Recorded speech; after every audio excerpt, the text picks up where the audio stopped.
Hello friends, give me a wink if you could identify with this sort of circumstance. You're focused on a task and you're all in, and all of a sudden something else is pulling at your attention, and then something else is putting at your attention in another way, and you find yourself being pulled in a whole lot of different directions.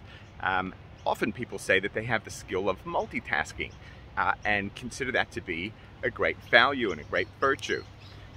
And that would lead the reader of this week's Parsha to assume or to think that when Rashi, the foremost commentator on the Torah, points out that when the angels came to visit Abraham, there were 3 angels. And the reason being, Rashi points out, why not condense them all into one and just send one angel and save resources of angels? I'm sure they're far and few in between.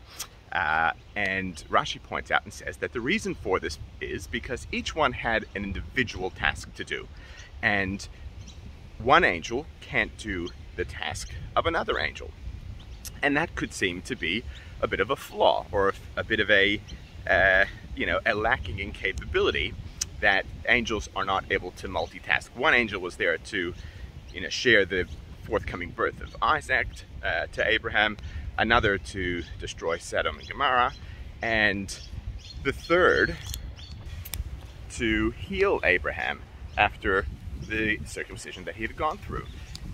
And the reader could be perplexed to think, why not condense and save?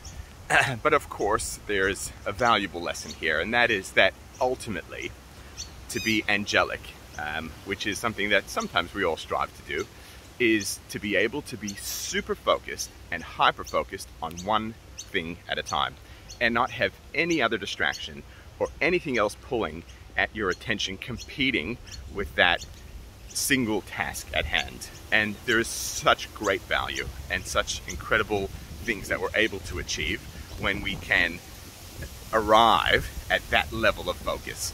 So rather than being a disadvantage or a weakness, it is in fact perhaps the greatest strength that one could have, to be fully focused, fully engaged, nothing challenging and nothing pulling away at the single focus we're able to have when looking to achieve a meaningful task. So Shabbat Shalom, and let us all take some inspiration from the angels of the Parsha, and when working or focusing on an important task, try to be angelic and fully focused.